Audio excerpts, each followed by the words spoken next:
when you ferment, I'll give you the scale how to find out whether you are fermenting bliss in your life, worry or suffocation or suffering, what you are fermenting in your life.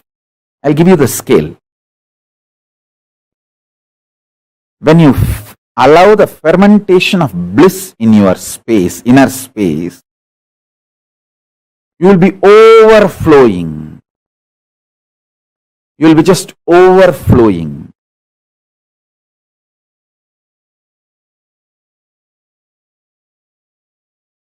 Excitement, inspiration, life positivity in your words, thoughts, energy, bubbly, bubbly.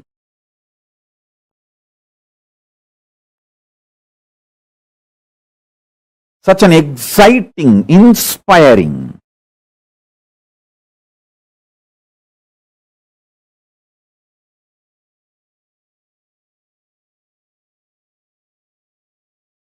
Your food intake will drastically reduce. Understand? Most of you eat because you feel empty inside. And you feel by filling the food, you can fill the emptiness inside. If you ferment bliss inside you, drastically your food intake will reduce.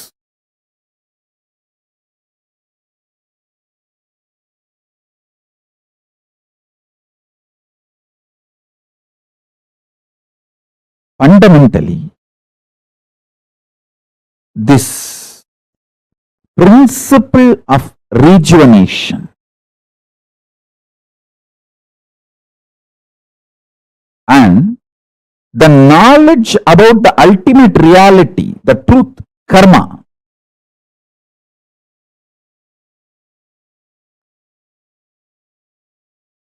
the ultimate truth is we just need to go on and on and on with the life positivity. There is no eternal hell in Hindu tradition.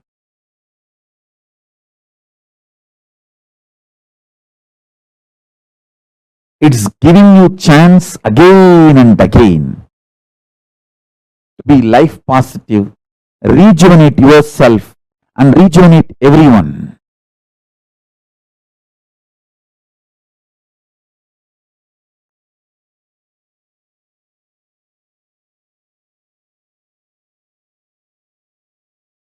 The principle of rejuvenation. Listen carefully.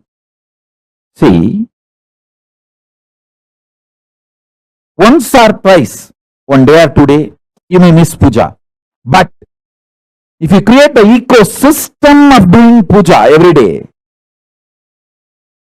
that is enough. Same way, 1 or 2 days you may miss yoga. But if you create the ecosystem of doing yoga every day, that is enough. You will be naturally successful. You will be naturally aligned to yoga. Even if you miss 1 or 2 days, next day you will say, at least let me do 2 Surya Namaskar as a ritual. You will start it. Same with puja. Even if you miss 1 day, next day, let me at least do it few minutes. And Jalalingam Stapayami and do the puja. The principle of rejuvenation, extreme life positivity, makes us do all the best decisions about life. Listen, we human beings are here on the planet Earth, after all, to celebrate life. So we should focus on contributing to ourselves and to others and for the next generation. That is why we treat the earth as living energy, Bhuma Devi. We don't see earth as a resource to be exploited and finish. No. Hindus are responsible for the most sustainable lifestyle, life decisions, life positive decisions.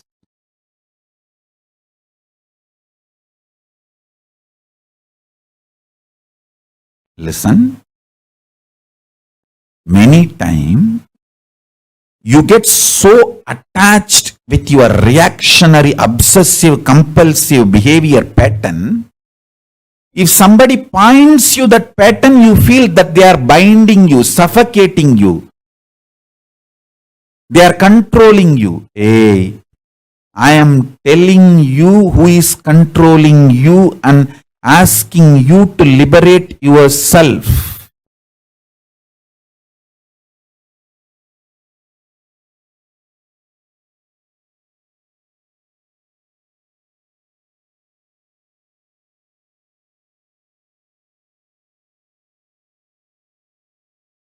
I am your friend,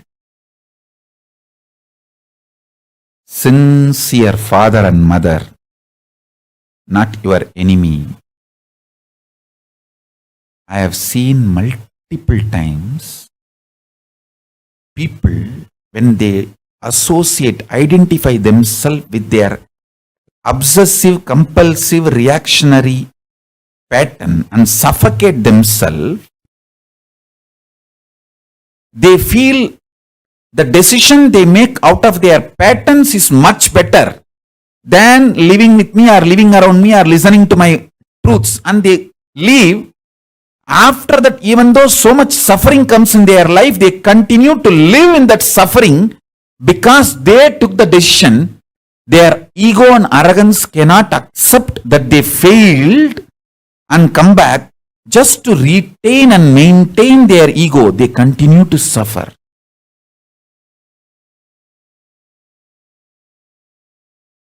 Listen very carefully. The so-called positive thoughts cannot exist without the so-called negative thoughts. Like that is why this positive thinking and all doesn't work. Life positivity only works. Positive thinking does not work. Life positivity is different from positive thinking. Be very clear. Positive thoughts and negative thoughts will always coexist. Life positivity is the foundation. That's a constant. If you study the electromagnetic forces laws, electrostatic forces laws, all the principles, the constant is life positivity. There is no life negativity for life positivity. But there is negative thought currents for positive thought currents. Both are centered on constant, which is life positivity.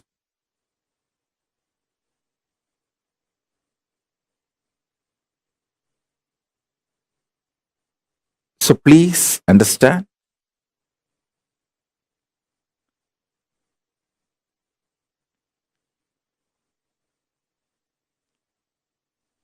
When you feel you are a broken part, you will always be afraid of the other pieces. If you know there is a constant which is in you, how much ever you have self-doubt, self-hatred, it will not go beyond certain limit. See, there are some people, they know, I fight with my husband, I fight with my wife, but I will never go to the extent of divorcing, leaving them.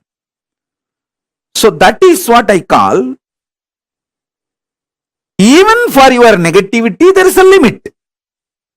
Even for your negative thoughts, there is a limit. Even for your self-doubt, there is a limit. So that self-doubt will have a self-confidence. Self-confidence will generate sometimes self-doubt. But both finally is established on the self. When you know that self's quality, that is life positivity. self-doubt or self-confidence is like a self-doubt is negative thoughts, self-confidence is positive thoughts, but self is constant.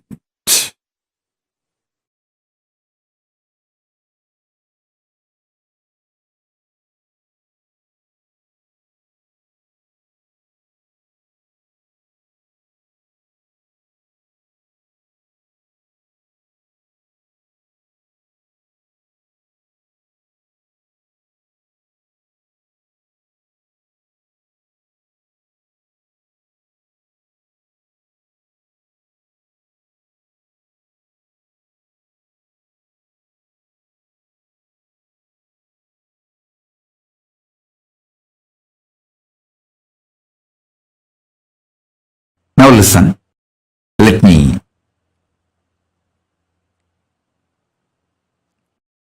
tell you. For the ship to stay afloat and reach the place where it need to reach,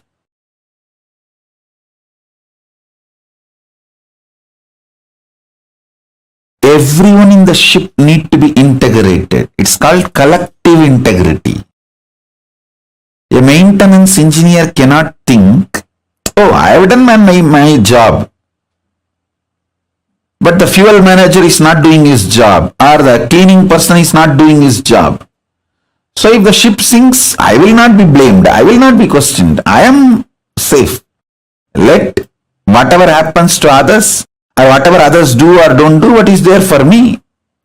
That level of integrity will not work for the ship to stay afloat. This is exactly done by the Hindus.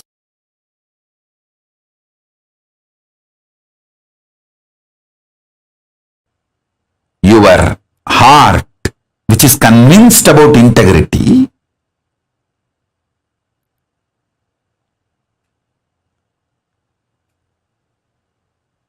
need to convince all the organs of your body and organs of your life. See, when I say organs of your body, you all understand. Heart, lungs, brain, intestine, all the organs. You all even feel, yes, I should convince all the organs of my body. True. But why should I convince the organs of my life? They should convince themselves.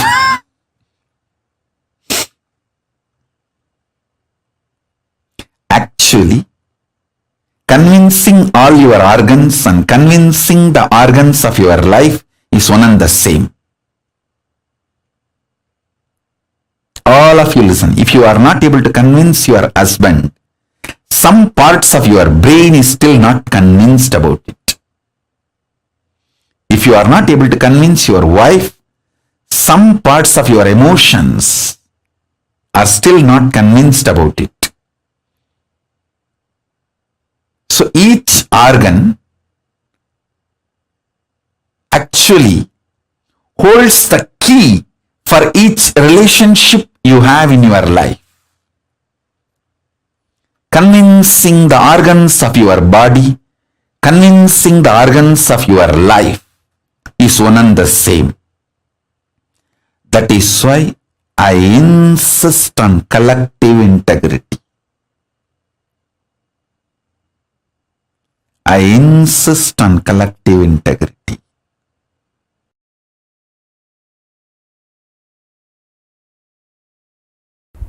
Understand?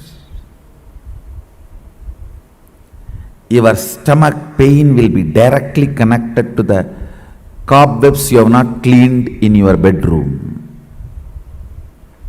Your ulcer is directly connected to the outside veranda you have not cleaned your house. Don't think how can that and this be connected. Only if you have ulcer, stomach problems, your eyes will not even be aware of the dirt around you.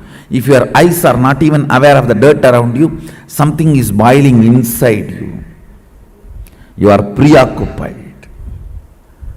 All preoccupation manifests ulcer, understand. All preoccupation. If you take haritaki powder, you will clean your house. This may all look very funny, very funny side effects. You think, oh, if I take haritaki powder, I will clean my restroom. That I understand.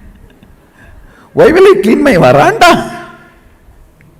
Live, you will understand. Many of these things are interconnected. Many of these are interconnected. If you take haritaki powder and heal the ulcer inside, suddenly your words towards your mother-in-law will become soft and completion based. The relationship will develop. It's too funny.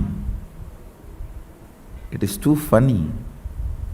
What affects what? Which one touches which one?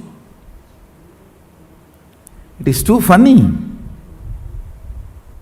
Let me give you the precise solution.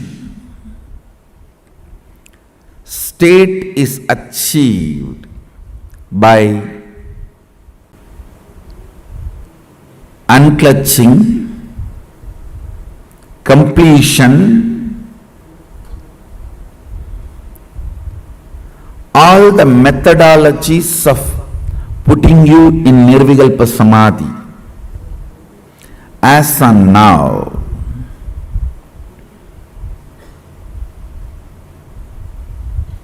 Understand, I don't see any of my disciples at least manifesting any power without touching the Nirvikalpa Samadhi. And I also make sure you don't manifest powers before you touch the Nirvikalpa Samadhi, because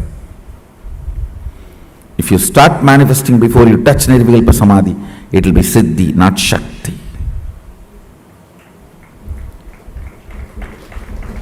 Nirvikalpa Samadhi is too important. Nirvikalpa Samadhi is too important.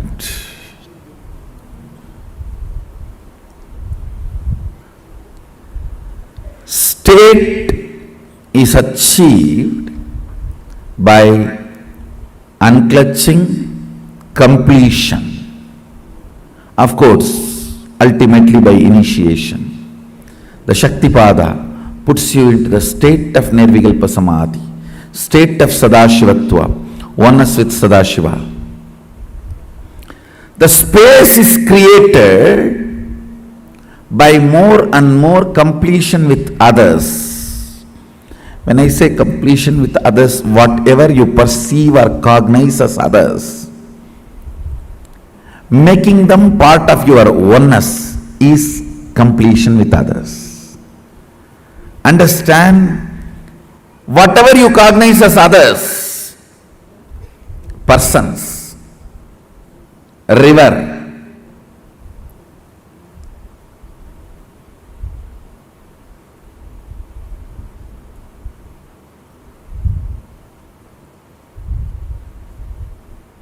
hill, whatever you may cognize as others, imbibing them as part of you, getting them as part of you, making them feel as you, recovering your oneness with them is completion with others. Understand? I am defining completion with others. Anything, anybody you cognize as others, bringing the original cognition back that they are one with you, waking up to the oneness with them or at or it, realizing the oneness again is completion with others. completion with others is not apologizing to others, understanding others. Others are as complicated as you. Understanding others are as complicated as you brings completion with others. You are not a bad person, you are a complicated person. All your dimensions are very strong. What others consider as good part of you, what others consider as bad part of you, all are very strong. I tell you, just like you are complicated, everyone is complicated. Understanding everyone is complicated brings completion with others, and you start feeling oneness with them. You start feeling oneness with them. Identifying yourself with others, putting yourself not in their shoes but in their crown. Why should always that word, putting yourself in their shoes? No. We Hindus, we put ourselves in their crown.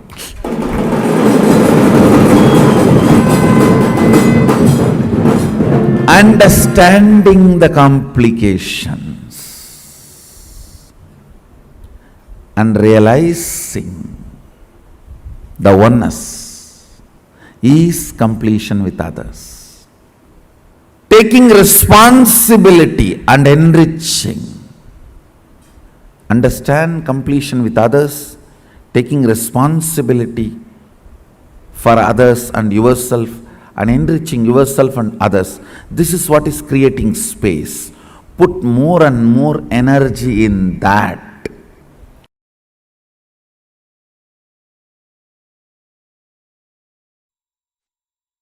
All your patterns, obsessive, compulsive, reactionary patterns, are not worthy. Life, Paramashiva's powers are only worthy to manifest, celebrate, enjoy. Listen carefully. Listen intensely.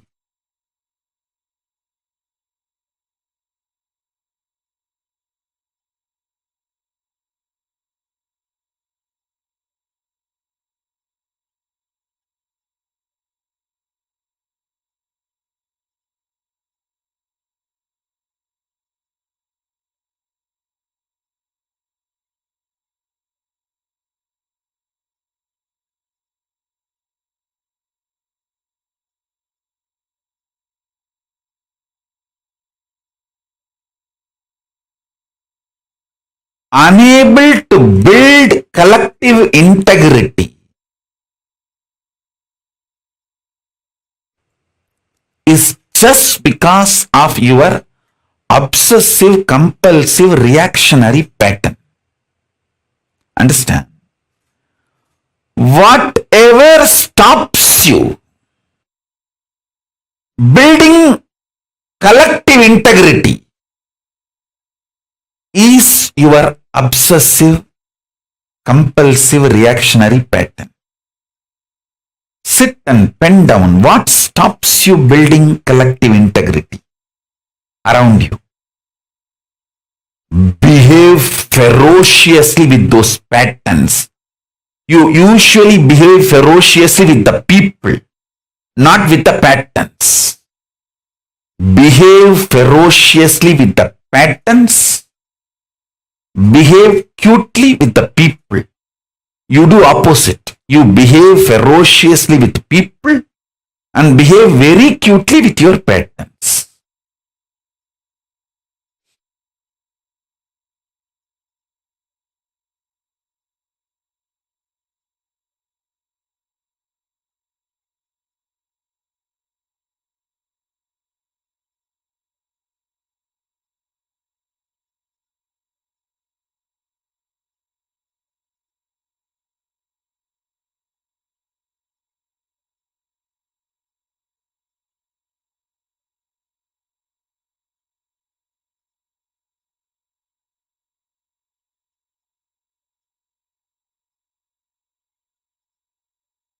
every time you behave ferociously with your patterns and break, you manifest at least one power of Paramashiva. Listen.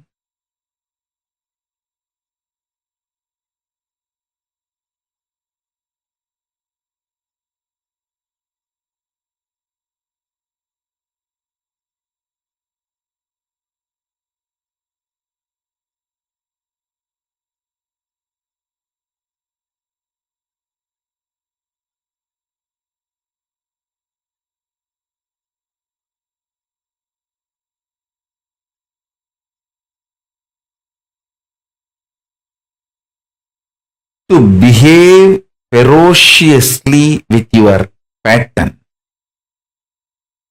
you don't need anything other than feeling connection or trust on me, because the trust you have on me will naturally manifest as the courage to execute my words.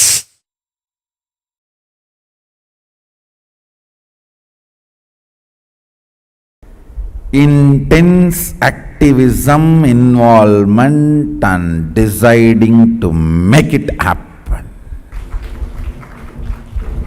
Nothing else is useful. Nothing else is required. The stamina, energy in the guts to make it happen. Will, persistence.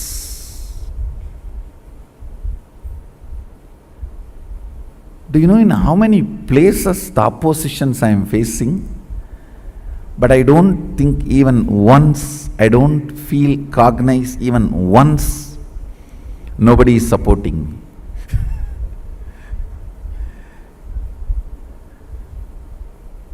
I am very clear because I have taken the responsibility. Sadashiva Himself is supporting me.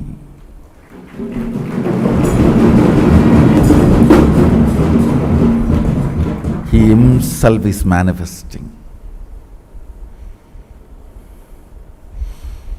He Himself is doing everything.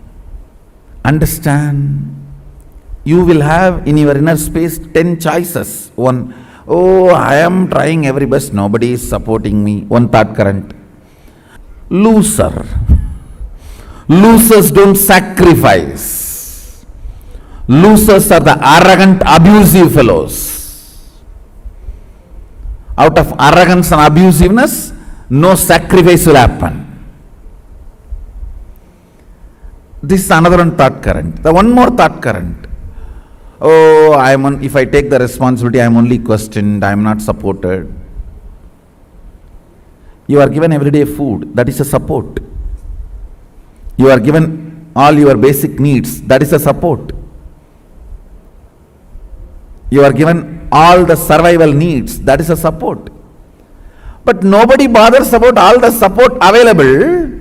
They think, oh, all my work everyone will do and I will put my name, that is what is called support. So that is what if you are defining and expecting as a support.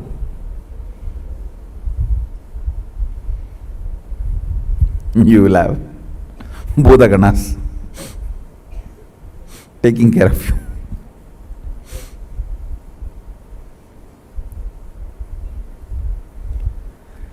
All these thought currents will run in you.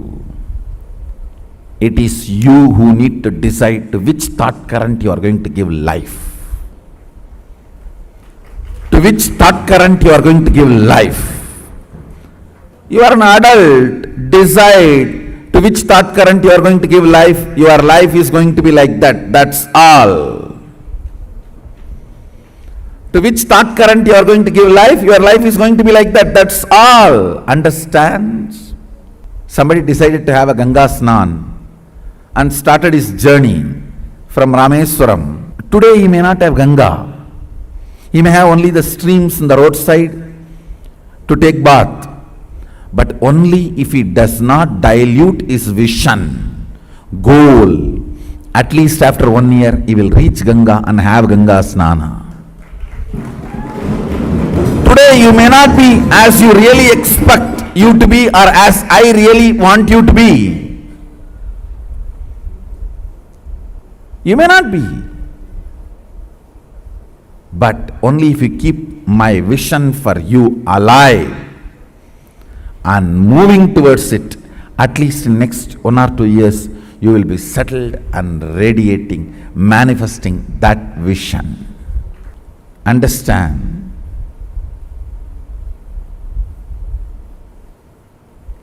Life happens to you when you decide to make it happen. If you are sitting, let things automatically come. Automatically only one thing will come, that is problems. Life happens to people who consciously decide. That is actually a good news. It comes to you only the way consciously you decide. Means what? You develop, you decide, you design. That's such a good relieving news. So I know there will not be any unexpected problems. That's a freedom. Feeling empowered. It is we who decide and design the life. To what you are loyal, that will be your life.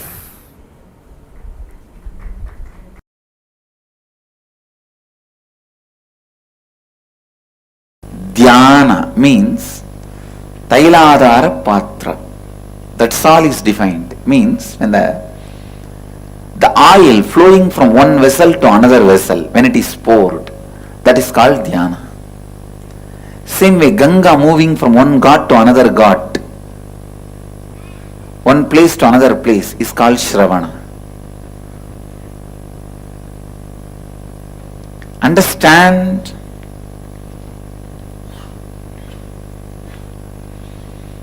Shravana, listening,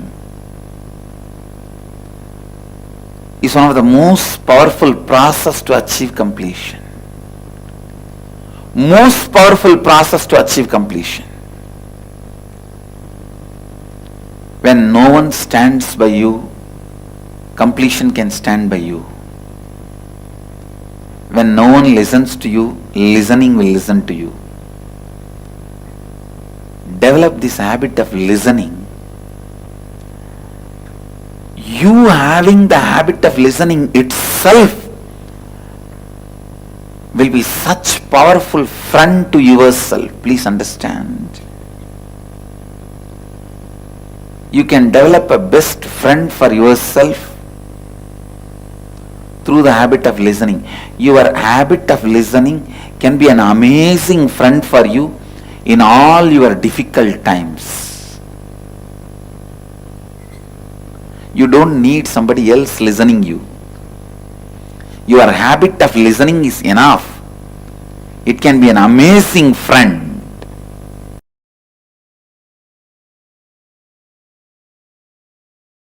For that 6 days, all of you who want to do Kandasashti Vrata, gather in one place. Cook together. Have only one meal during the sunset. Whole day don't eat anything. Do Kandasashti Parayanam 36 times. Sit as a group from morning till evening. That 6 days take off.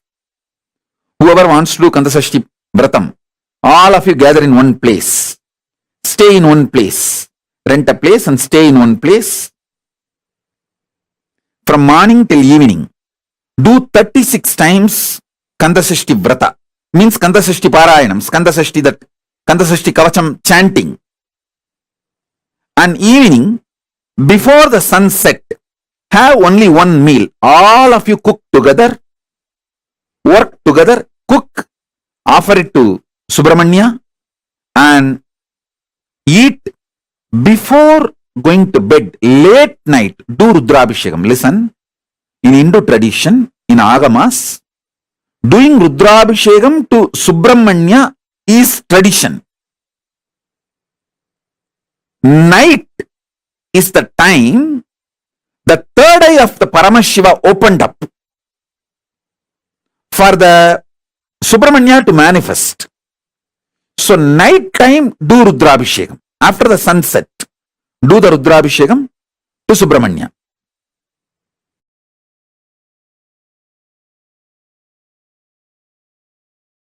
Kailasa lifestyle is a beautiful preparation for you to live comfortably in the higher planes, vertical time zones. When you go there, you won't feel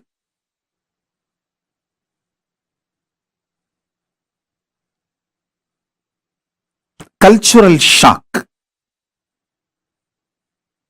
You will not feel cultural shock when you go to the higher planes if you learn the Kailasa lifestyle here on the planet Earth.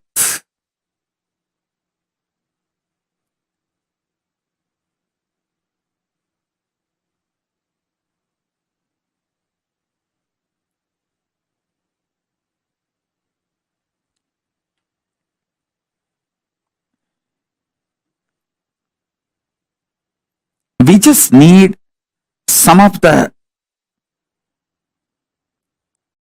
dedicated people. You see, you don't need cunningness, strategy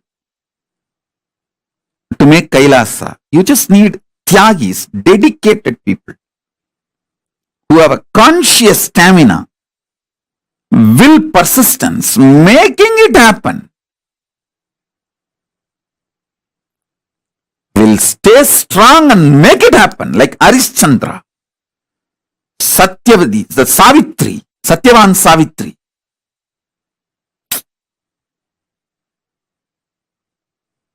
Whatever.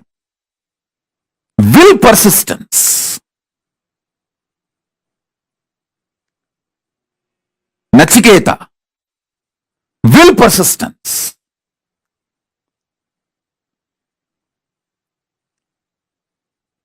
A child fasting for 2.5 days without food and water is equivalent to an adult fasting for 2.5 years. Because for child, food is the only life, source of life. For an adult, there are multiple sources of life. His body has evolved to use multiple things as source of life. But for a child, food is the only source of life. And a child, Nachiketa, fasting for 2.5 days is equivalent to an adult fasting for 2.5 years with a will, persistence. Satyavan Savitri, Nachiketa, Arishchandra,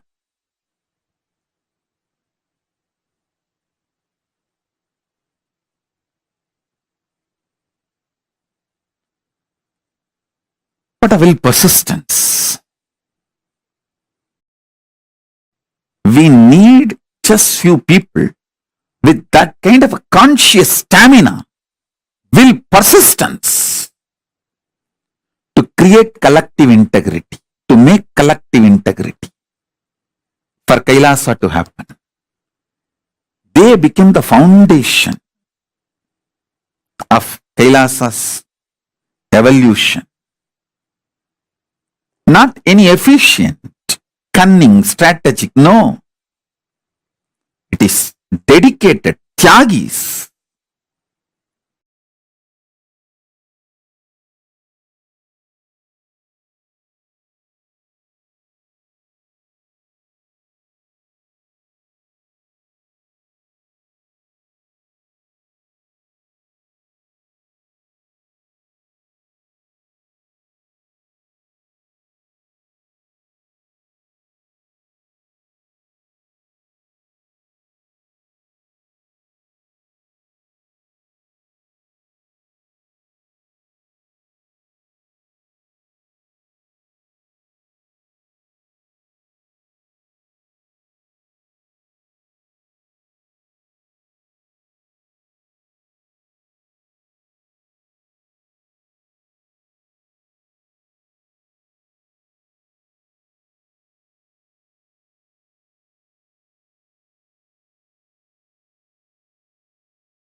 Nithyananda. Hope all of us understood about what Swamiji explained on life positivity and collective integrity. And first, before entering further, because we are nearing the darshan is going to be starting very, very soon. Can I request all the participants quickly make sure you put your turbans on. All of you please dress up as Swamiji and come and settle down. Can I request everyone to dress up as Swamiji? I see white smiles. Yes, everyone to dress up.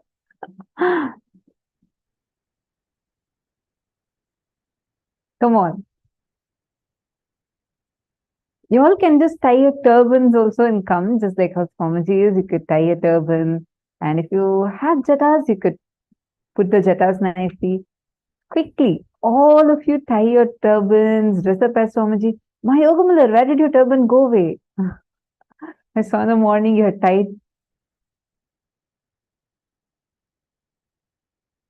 All of you quickly dress up as Swamiji, exactly like how Swamiji looks, and come and settle down. See, manifest Swarupa Samadhi through you, where you are manifesting, being one with his form, looking exactly like him, just manifesting him through you. He will just manifest through you. See, understand, it will be so powerful, just so powerful. Just constantly remembering his form itself will start awakening the powers to manifest through you. Come on, all of you quickly dress up and settle down. In a few more minutes, we are going to be entering into the darshan. How many of you understood about the importance of collective integrity? And what did you understand as collective integrity? Can I request every one of you to please share?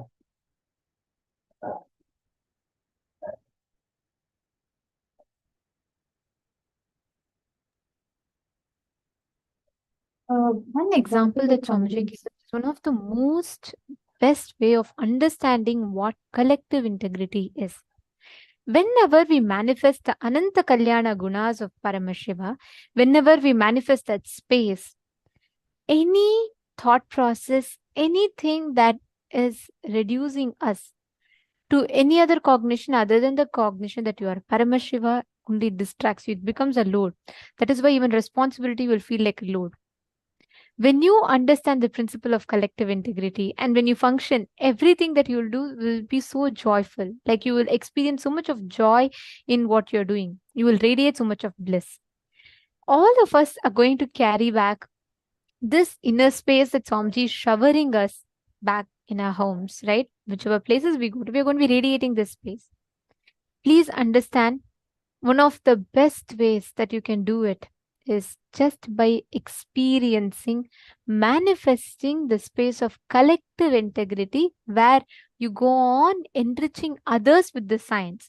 See, it's not just you living the science. Making the whole ecosystem around you live the science is the most best way to actually practice collective integrity.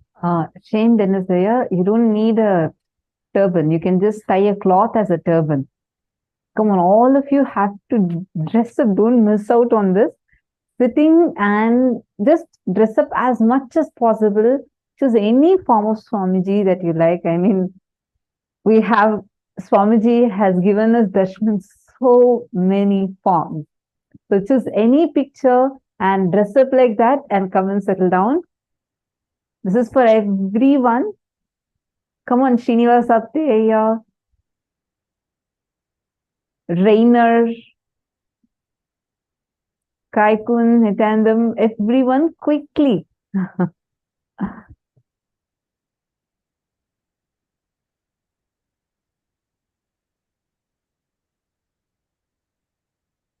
Adamya Sharmaya, you can get your Atmalinga from your local temple, whichever is your closest Kailasa center over there. You can go there and get your Atmalinga right away.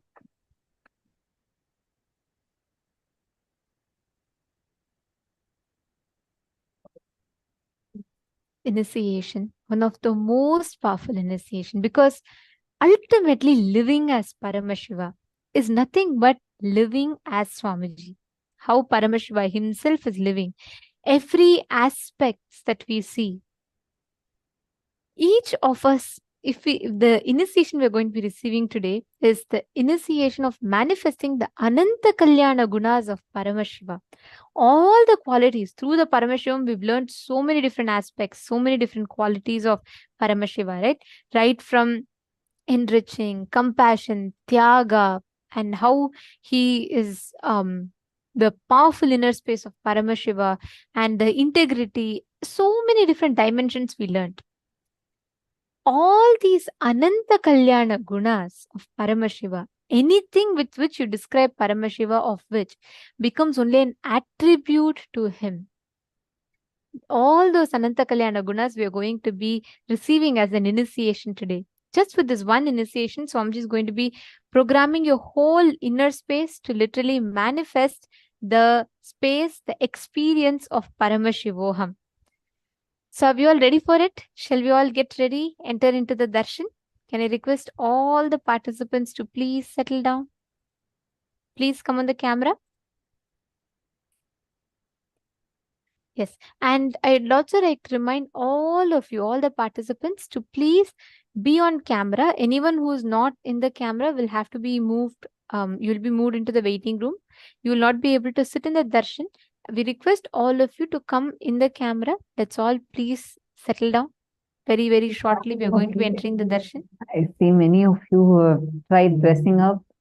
Fengs and Yang. Ma, Fengs and Yang, from morning I have been noticing you have put something on your head to replicate a turban.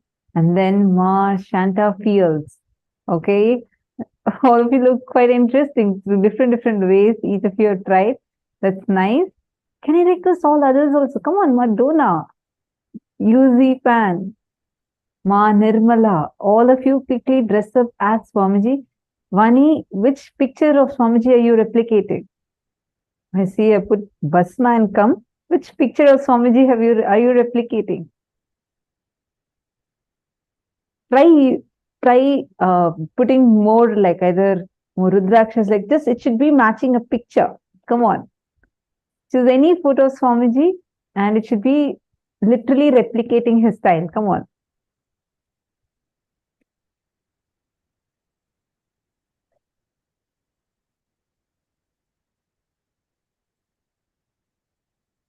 Okay, I have a question for all of you. Swamiji said, there is this one thing when you cultivate, like that would be there even through your toughest times. There's this one thing, like even if you go to your lows, even if others don't listen to you, you just need to practice this one thing which will really, really help you a lot. What is that one thing that Swamiji said?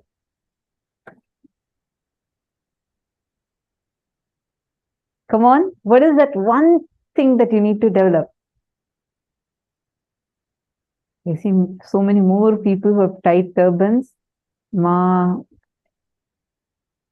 Jagaranyananda, Ma Mahā Jnana Swarupini, Actually, Ma Ganga as many Priya. people as possible, all of you, as much as possible, dress up like Swamiji today. Because today's initiation, we're all going to be receiving the ultimate initiation of radiating that Ananta Kalyana Gunas of Swamiji. Means literally becoming and living as Paramashiva. So I request all of you to please take this sincerely, dress up and sit as Swamiji for the darshan today. You can take any picture that you want. If Swamiji is wearing like a turban, wear a turban. If Swamiji is wearing just his jatas up, wear it like that. Or if Swamiji is just having his hair loose, wear it like that. However it is, any form of Swamiji that you feel intensely connected to, pick up any one picture. Dress up completely like that. Whatever color Swamiji is wearing, wear that same color. I request every one of you to do this. If any of you have not yet done, please go ahead. Take a few minutes right now. Quickly run. Get ready and come and settle down. And all of you who have gotten ready, I request all of you to take a few minutes and please go to Facebook. You all can post the original picture of Swamiji's and how you have gotten ready, your selfie on Facebook with the hashtag Paramashivoham. Can I request all of you to make the post? So you can post that you're ready for the initiation into Paramadvaita with Swamiji. So you can put that as your status and let us know on Facebook. You can tag Swamiji. We'll show you all how to do it. I request every one of you that are ready. I see so many of you beautifully dressed, decked up as Swamiji. So I request all of you that are ready to now take a few minutes, click a picture, and please post it on Facebook. You all can use hashtag Paramashivoham and tag Swamiji.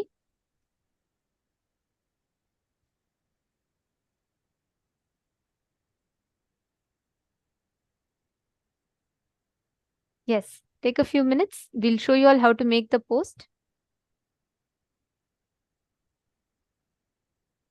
Yes, it's very simple. In few steps, you all can do it. And we will now be showing you all, and we request all of you to follow along. All of you that have dressed up, you're fully ready. You can head to Facebook and you can click a picture, selfie of yourself as you are ready right now. And also take the original picture, the photograph, like how you have gotten ready, and post it. You can head to Facebook, go to create post. The moment you go to your timeline, you would see this option which says write something, right? So you can just click on it, and here you can write how you're feeling, how excited you are for the darshan, and how you are waiting for today's darshan, and how was the program for all of you. And use the hashtag, just type this symbol and type Paramashivoham. And tag Swamiji. If you just type this @ symbol, and you can just type Kailasas, and like you'll be able to get Swamiji's.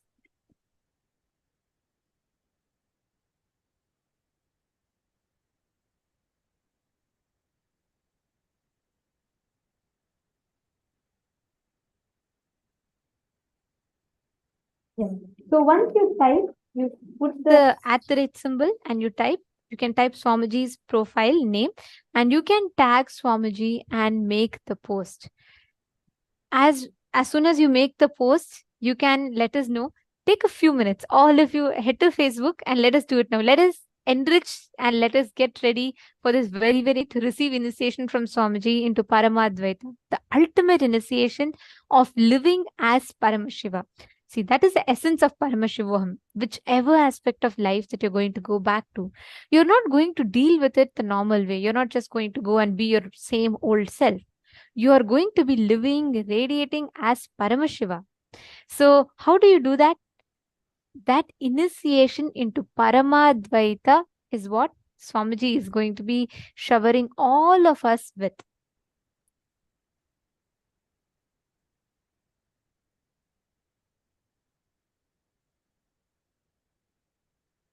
Yes, take a few minutes, and once you all make the post, you can let us know.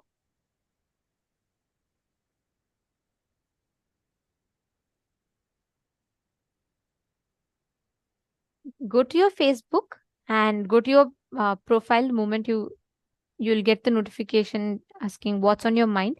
Click that and you can upload your selfie with the hashtag Paramashivoham, and you can say you're ready to receive the oneness initiation with Swamiji. And you can put the original picture of Swamiji's based on which you have dressed up and your current selfie as you have dressed up and tag Swamiji.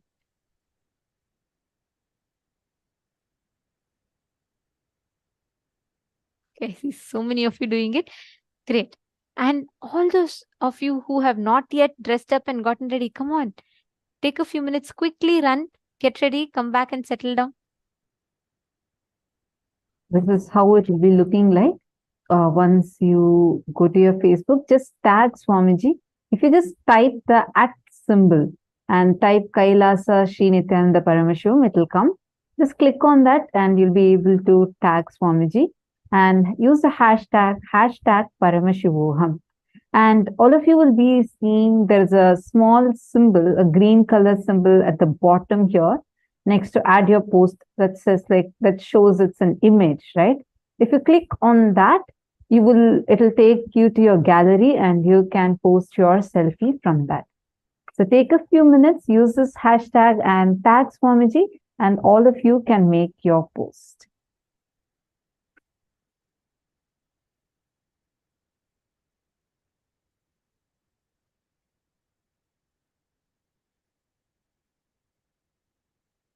Yes. Now, let us all get ready for receiving the darshan. We request all the participants, every one of you, to settle down.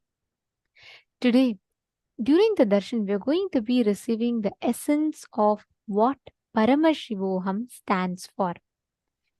The essence of living as Paramashiva. Today, during the session, Swamiji revealed a very beautiful truth, right? Anything that you describe consciousness as, consciousness already has expanded beyond that. That's why Ishavasya Upanishad has a beautiful line, Manaso Javiyaha, beautiful term defining consciousness, means it is swifter than the mind. Whatever you try to describe as, you say consciousness is ever, it's big. Just being big alone is not consciousness. You can say consciousness is intelligent. Just intelligence alone is not consciousness. Consciousness is something that cannot be seen. That alone is not consciousness. Anything that with which you describe consciousness only becomes an attribute of consciousness. Each of you, every one of you that are sitting here, the exact same truth. Anything that which you describe Paramashiva is only an attribute of Paramashiva. You can only experience Paramashiva by awakening, living and radiating the sciences. Swamiji has gifted us all these extraordinary sciences. The only way you can do it is just live, radiate and experience the science. And Paramashivoham, the initiation that we're all having today, is all about this. Living, radiating that science of Paramashivam, living as Paramashiva.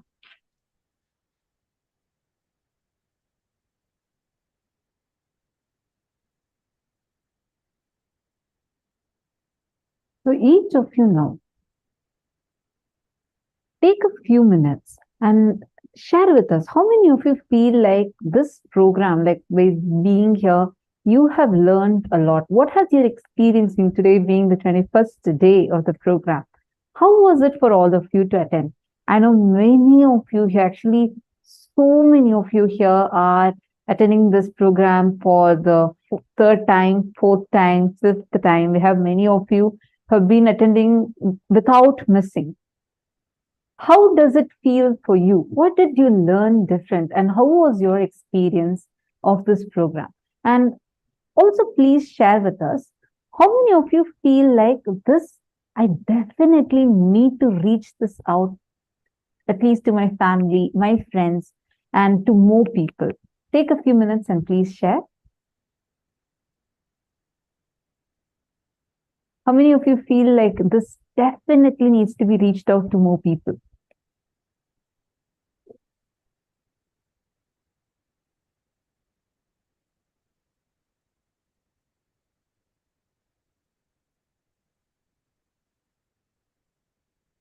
Come on, all of you take a quick few minutes and please post.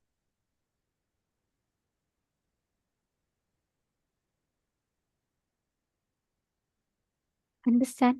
The best way you can do it, reaching this science, this gift to as many people as possible, is start with all the people around you. Like right now, take a few minutes, invite your loved ones for darshan today.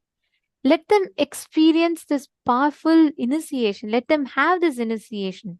See, sitting in the presence of an avatar, receiving these initiations is not something ordinary. So very beautifully, Bhagavan Krishna declares in Srimad Bhagavatam, he says, idam shariram mama durvibhavyam sattvam hi me hridayam yatra dharmaha prishte krato me yada dharma arad ato hi mam rishabham prahuraryaha. Bhagavan Krishna very beautifully declares, he says, my transcendental body, the Satchidananda Vigraha, may look exactly like a human form, but it is not material human body. It is inconceivable. He goes on to declare, I am not forced by nature to accept a particular type of body. I take body out of my own sweet will. My heart is also extremely spiritual, and I always think of the welfare of my devotees. Therefore, within my heart can be found the process of devotional service which is meant for the devotees. Far from my heart, I have abandoned adharma, non-righteousness, and they do not appeal to me. Due to all these transcendental qualities, people generally pray to me as Rishabhadeva, the Supreme Personality of Godhead, the best of all living entities. This is the quality of an avatar. This is how an avatar manifests. This is how an avatar is born. He radiates. Every time, whenever you connect, whenever you experience, live this science. Just sit with that one declaration when you are experiencing the darshan. Understand you're experiencing that Satchidananda Vigraha, that divine Divya Sharira form of Swamiji, literally initiating you, transmitting us into the highest plane of conscious existence. That is the exact experience that all of us are going to be receiving today through the initiation. So let's all get ready. Especially, I see many of you here who have saying, okay, post it on Facebook. Okay, great, wonderful. And stay in the same thing. Don't remove your turban or anything. And be like this itself. Let's all receive the darshan together and experience that ultimate Paramadvaita, the ultimate oneness with Swamiji. And today being the 21st day, and receiving, like last time, Swamiji gave a very powerful message, which was to live an Atmalinga-centric lifestyle. Now, today we all are going to be receiving like that, the last day blessings. So please make sure you're here, clearly visible in the camera, and be here fully. Do not get distracted. And you can ask whatever boons you want in the chat, and Swamiji himself will be blessing you.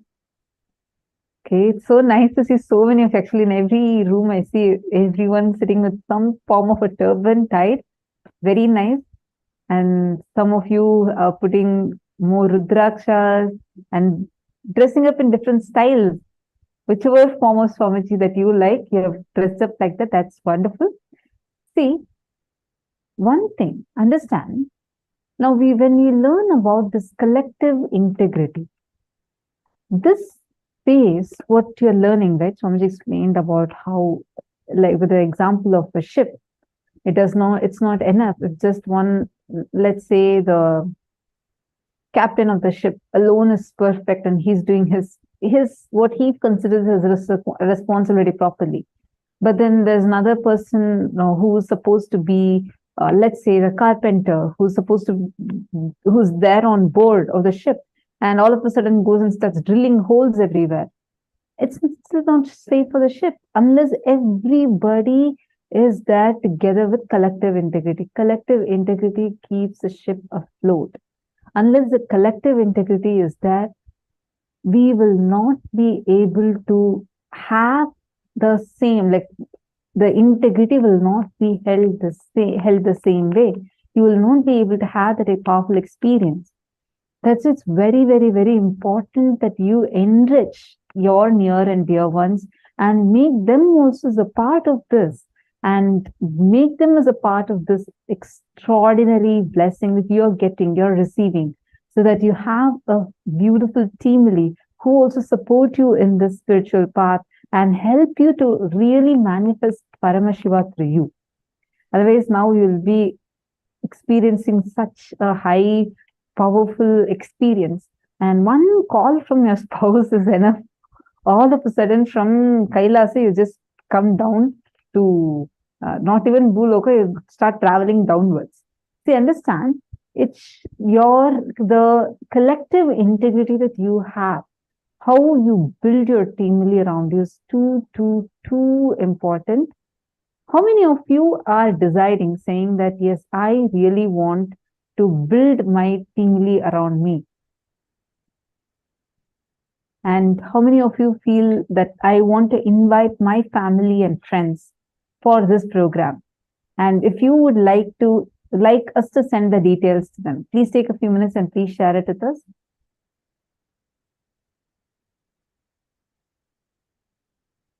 When will the darshan start? The darshan is going to start in just a few more minutes.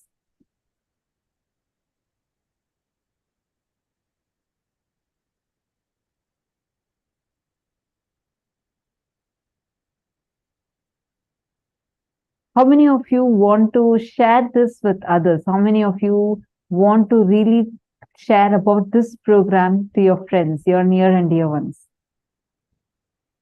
Take a few minutes and do let us know in the chat.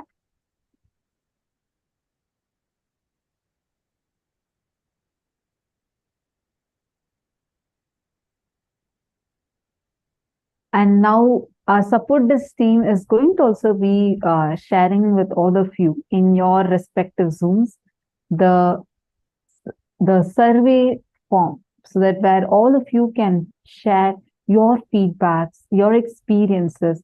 How did you enjoy the program? How was the program for all of you? And how many of you, like, what are your feedbacks? Do you have some feedbacks? And do you feel that, certain parts are really, really good, especially the darshans? How was your experience in the darshan? We request all of you to spend your valuable time and share your feedbacks elaborately with us. Your feedbacks are valuable to us. And every one of your feedbacks are really important for us. Take a few minutes and please share it with us. The support desk team is posting it in all of your chats now.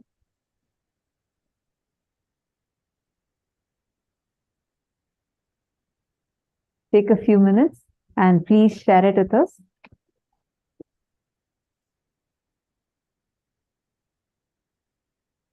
I request all of you to please check your Zoom chats, and you would have received the link on your Zoom chat.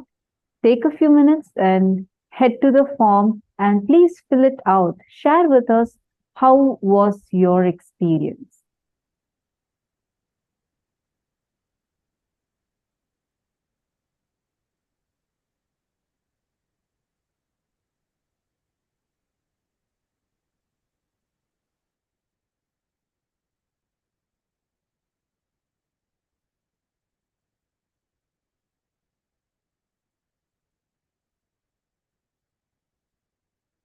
And now,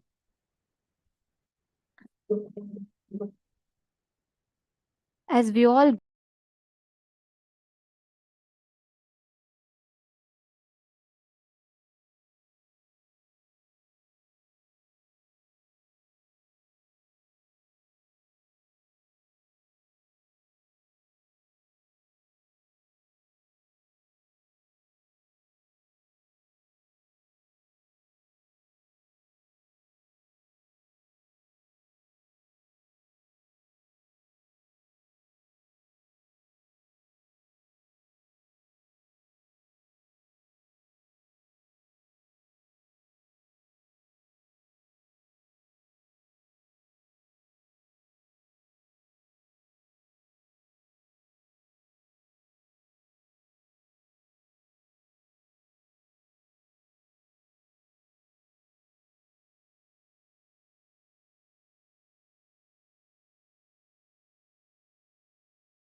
Yes.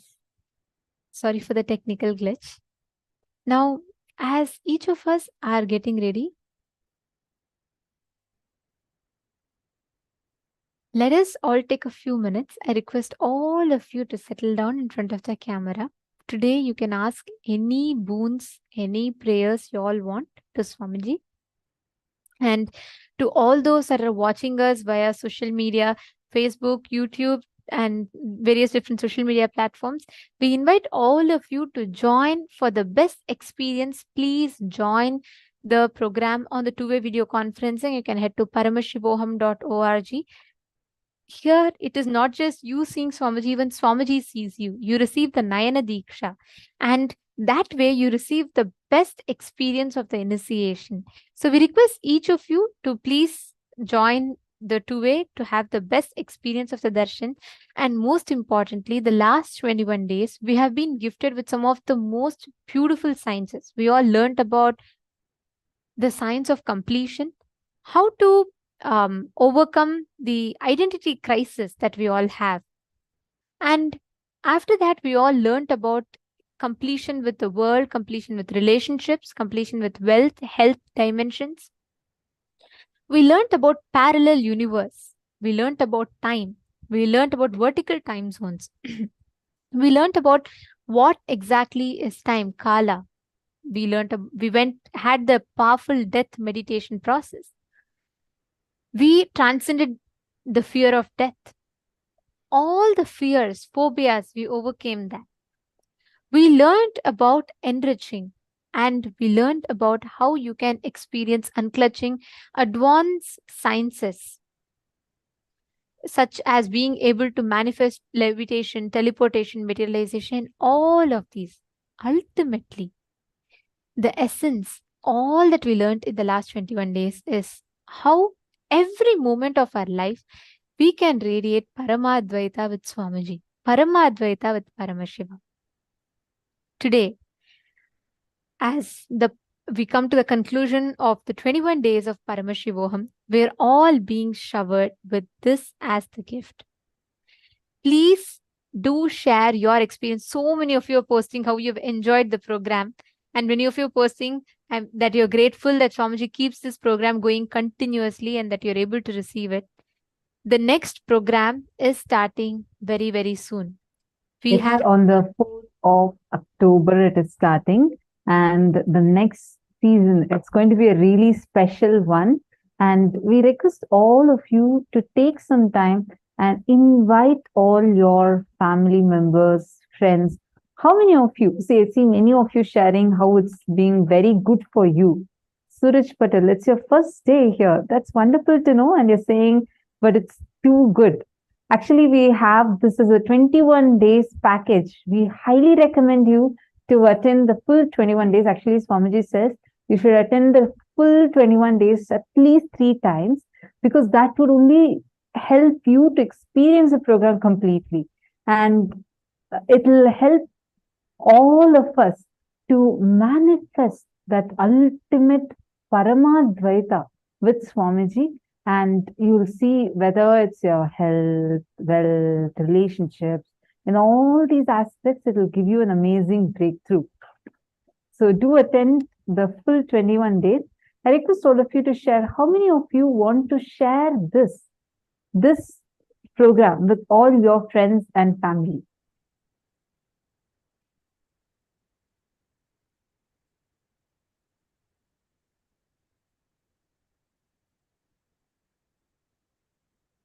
All of you that are here, next Paramashivam, the upcoming season, is the last of the Chaturmasya. This 4 months, the Chaturmasya time period, is the best time, is the most conducive time for us to have the super conscious initiations. At this, in this whole time is where, like Swamiji tells, your whole inner space is ready. Your whole mind actually turns inwards. You can consciously focus to create your inner space, inner infrastructure, to receive enlightenment in the best possible manner. And the next season, which is starting on the 4th of October, is actually happening on the very auspicious time of Navaratri. And the 9 intense nights, actually Ratri itself means intensity. And this is the time period where the divine cosmic mother, Devi Para Shakti, intensely manifests and is available. So do not miss. Invite your friends, family members, every one of them. Give them this experience of Paramashivoham. It is just, it's completely free. Swamiji has made it completely, gifted this program for everyone. Most importantly, even $1 billion can't buy you this one experience of discovering the divinity in you. A completely new facet of you that you face, you experience. So do not miss. Please, most importantly, invite your loved ones. For all of you that are posting the messages as to how you enjoyed this program, let us take responsibility for the collective integrity. Not just you, ensure your whole ecosystem around you is receiving the initiation, is receiving these powerful cognitions and truths. So we request every one of you to take out a few minutes, share this program with your loved ones. At least 10 people, invite them, let them all join, receive the initiations starting from the 4th of October 2023.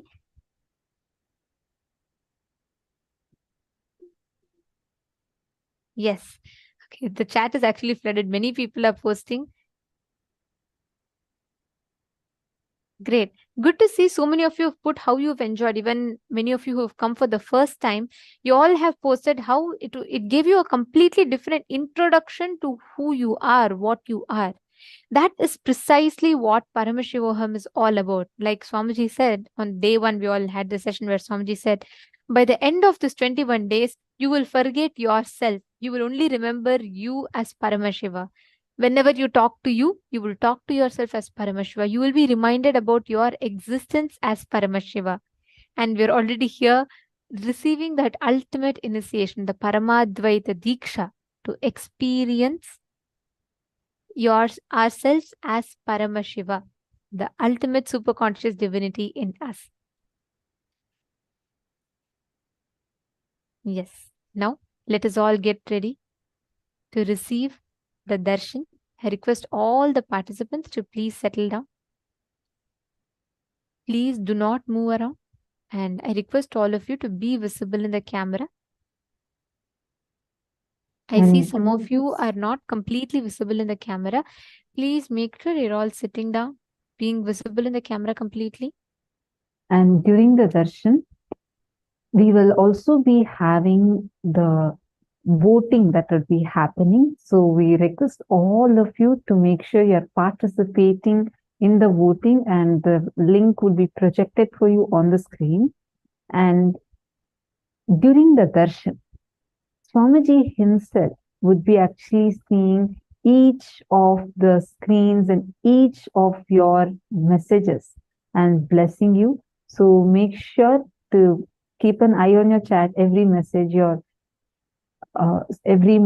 that you are posting. Swamiji himself will be responding to it. So all of you can type your prayers and boons that you want and gratitude messages, and also share how it was for you to attend this program, and all your love, gratitude you can post as messages in the chat, and you would actually be receiving the live responses as Bhagavan SPH's dictated responses. Swamiji literally be telling during the darshan, and the team would type and send it to you, transcribe it and send it to you. So you would be receiving Swamiji's responses, blessings to all your messages. So do not miss out on that. And with this, want to just request everyone, please make sure you post your messages only once. Meaning you can post even 100 messages, that's not a problem. But the same message, do not post it continuously, as it leads to spamming of the chat, and you also end up missing the blessings that Swamiji has given to you, and also disrupts other participants' experience. So we request all of you to make sure you post your messages, like one message only once. You can post how many ever messages you want, but do not repeat the messages. Please also make sure you're posting your prayers across all the 6 platforms: Zoom, Facebook, YouTube, Twitter, WhatsApp, and Instagram. So you please ensure that you're posting across all these 6 so that you can receive the blessings of Swamiji directly from all these. If you understand, we are having right now, there's more than 10 Zoom rooms that are there. And apart from this, we are live on so many social media platforms. So anywhere, wherever Bhagavan's eyes fall on your messages, immediately the messages are blessed. So do not miss out on that. That's why it's very important that you post on all the platforms so that your messages do not get missed and you receive the blessing. Now, let us all get ready to receive the darshan. We request all of you to settle down. Sit straight with your head, neck and spine in a straight line. Let us chant the Mahavakya. Om Nithyananda Paramashivoham. I request all of you to close your eyes and chant the Mahavakya. Enter into a deep meditative state and chant the Mahavakya. Prepare your inner space to receive this auspicious session. Nithyananda Paramashivoham